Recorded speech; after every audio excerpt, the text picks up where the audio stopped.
ये निकम्मे निकले इसीलिए हमें आना पड़ा। નમસ્કાર મિત્રો, વિડીયોમાં તમારું સ્વાગત છે। વાત કરવામાં આવે તો હવે લોકસભા ચૂંટણી આવી રહી છે, એમાં અરવિંદ કેજરીવાલ દિલ્હીના મુખ્યમંત્રી આવ્યા છે ગુજરાતની અંદર, અને પંજાબના મુખ્યમંત્રી આવ્યા છે। તેમણે શું કીધું છે કે આ લોકો નિકમ્મા છે અને કામ નથી કરતા। પંજાબના મુખ્યમંત્રીએ આવું કીધું ગુજરાતની અંદર આવીને કે અમે કામની રાજનીતિ કરીએ છીએ, નામથી નહીં। આપણને સંપૂર્ણ જાણકારી મારા વિડીયોની અંદર મળશે। પહેલાં આપણે આ વિડીયો જોઈ લો, પછી આગળ વાત કરીએ કે શું કીધું ને શું નહીં કીધું। हाँ दोस्तों, एना पहला जो मारी चैनल में तमे नवा हो तो चैनल ने सब्सक्राइब कर देजो, लाइक करजो, शेर करजो और कॉमेंट में तमारी शू राय है मने जणावजो। विष्णु ऑफिशियल में न्यूज में तमारुं स्वागत है। चलो वीडियो की शुरुआत करिए छीए।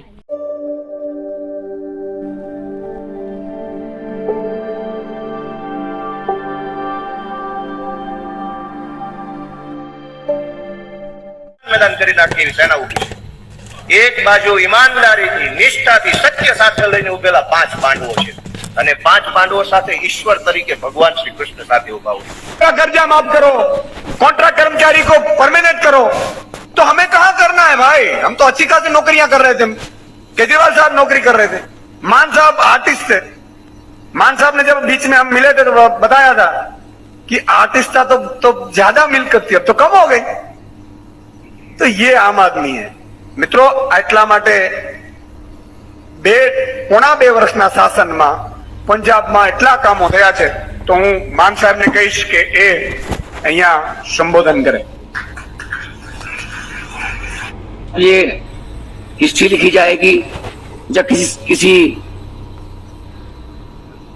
पेपर में या किसी पीएचडी के थीसिस में लिखा जाएगा, जब पूछा जाएगा कि आम आदमी पार्टी को नेशनल पार्टी बनाने में किसका योगदान था, तो उसमें बड़े सुनहरी अक्षरों में लिखा जाएगा गुजरात।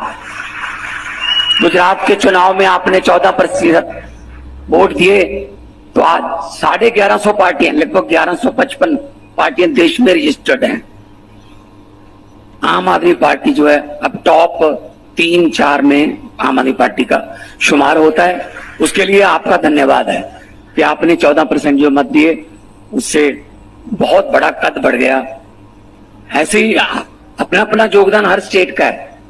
पंजाब ने पहली बार 4 MP दिए 14 में, उसके बाद विपक्ष, तो साहब ने खुद आंखों से देखा कि राज्यसभा में कौन बोलता है, तो करे इनको संजय सिंह को उठा के जेल में रख दो।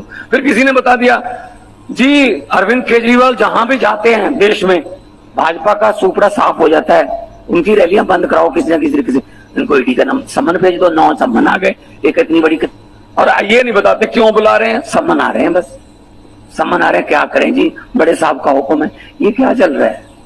पार्टी ऐसे, आम आदमी पार्टी खत्म होने वाली नहीं है। आप केजरीवाल को तो गिरफ्तार कर लोगे, उसकी सोच को कहां गिरफ्तार करोगे, कैसे गिरफ्तार करोगे? जो 10-11 साल में देश में करोड़ों केजरीवाल पैदा हो चुके हैं, उनको कौन सी जेल में डालोगे? ये गलतफहमी में है कि ऐसे हम उनको रोक लेंगे। हम वो पत्ते नहीं जो शाख से टूटकर गिर जाएंगे, हम वो पत्ते नहीं जो शाख से टूटकर गिर जाएंगे। औकात में रहें। तो चेत्रभाई बसावा जैसे हमारे, उमेश भाई जैसे हमारे फाइटर हैं, यशुदान भाई, गोपाल भाई हमारे फाइटर हैं। हम लोग अपने अपने काम, जैसा कि यशुदान भाई बोल रहे थे, अपने अपने काम छोड़ के आए। इनकम टैक्स के कमिश्नर थे, इनकी पत्नी इनकम टैक्स कमिश्नर, दोनों मियां बीवी इनकम टैक्स के कमिश्नर। चाहते तो ये भी करोड़ों कमा लेते, हर रोज घर पे लाखों रुपए आ जाते, लेकिन में खड़े हुए। क्या जरूरत थी इतनी आलोचना करवाने की? जहां ये इनसे हर रोज गालियां सुबह सुबह उठ के केजरीवाल केजरीवाल करने लगते हैं। मैं आर्टिस्ट था, बड़ी लेफ्ट चैलेंज से लेके को वहां तक, पंजाबी में तो बहुत पहले से ही, 17.5 साल का था तब से स्टार बन गया था। तो क्या जरूरत थी इनसे गालियां खाने की? सुबह सुबह लगते हैं भगवान मान को गालियां देने लगते हैं। तो सब लोग अपने अपनी जगह सेट थे। अगर ये अच्छे निकलाते ना, हमें क्या जरूरत थी? ये निकम्मे निकले इसीलिए हमें आना पड़ा। और हम काम की राजनीति करते हैं, हम नाम की राजनीति नहीं करते। 2 साल हो जाएंगे कल, 16 मार्च है कल। 16 मार्च 2022 को शपथ ली थी पंजाब में और शपथ आमतौर पर कहां होती है? शपथ राजभवन में होती है, जब मुख्यमंत्री अपने निवास पे करवाता है, या फिर किसी स्टेडियम में होती है। पंजाब की जो शपथ ग्रहण समारोह था वो कहां हुआ था? भगत सिंह के पैतृक गांव में हुआ था। उनकी सोच को, उनकी कुर्बानी को सजदा करने के लिए, नमन करने के लिए हम गए थे। कल भी जाऊंगा, माथा टेकने जाऊंगा वहां पे।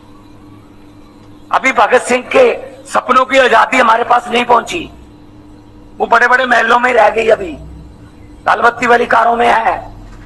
लेकिन आम लोग बहुमत से जीत होनी चाहिए चेतर भाई की।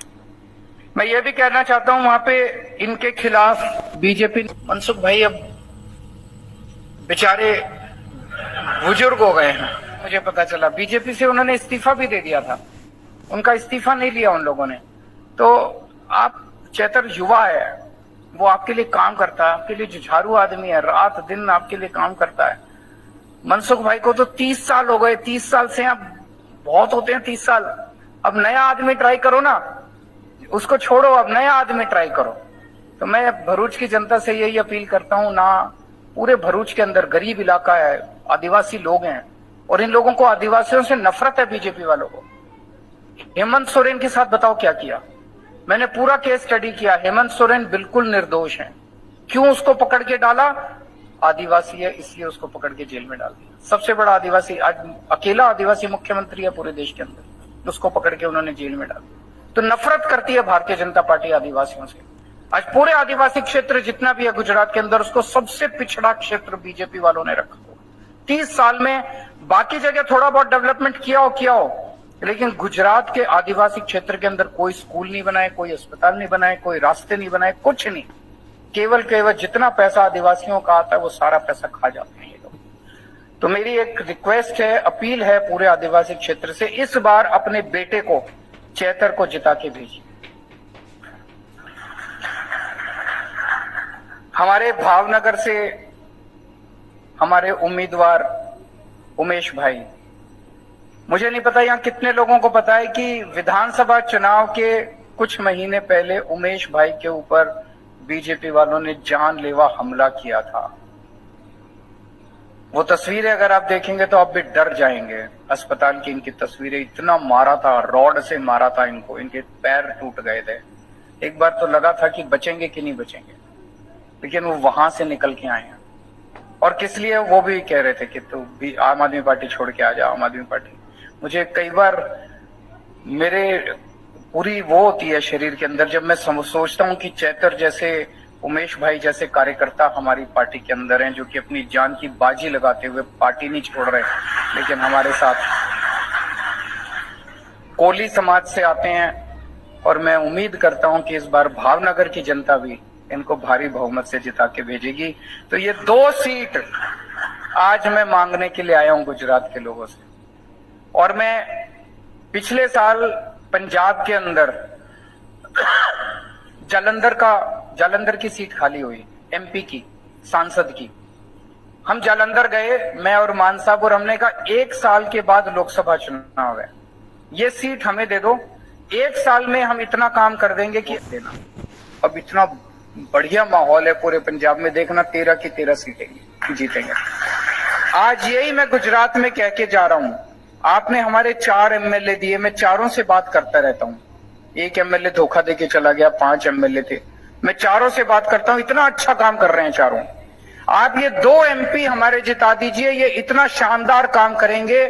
एक तरफ आपकी आवाज उठाएंगे लोकसभा के अंदर, और दूसरी तरफ आपके इलाके का विकास करेंगे, स्कूल बनवाएंगे, अस्पताल बनवाएंगे, सड़कें बनवाएंगे, आपके इलाके का विकास करेंगे। अगर इन दोनों का काम पसंद नहीं आए, 2027 के विधानसभा चुनाव में मैं वोट मांगने के लिए नहीं आऊंगा। ये बीजेपी वाले पूरे देश में घूम घूम के कह रहे हैं हमारी तो 370 आ रही है, हमारी तो 370 आ रही है। वो ये कह रहे हैं हमारी तो 370 आ रही है, हमें नहीं चाहिए तुम्हारे वोट, तुम अपना घर बैठो, तुम्हें वोट देना है दो, नहीं देना है मत दो, हमें नहीं चाहिए तुम लोगों का वोट।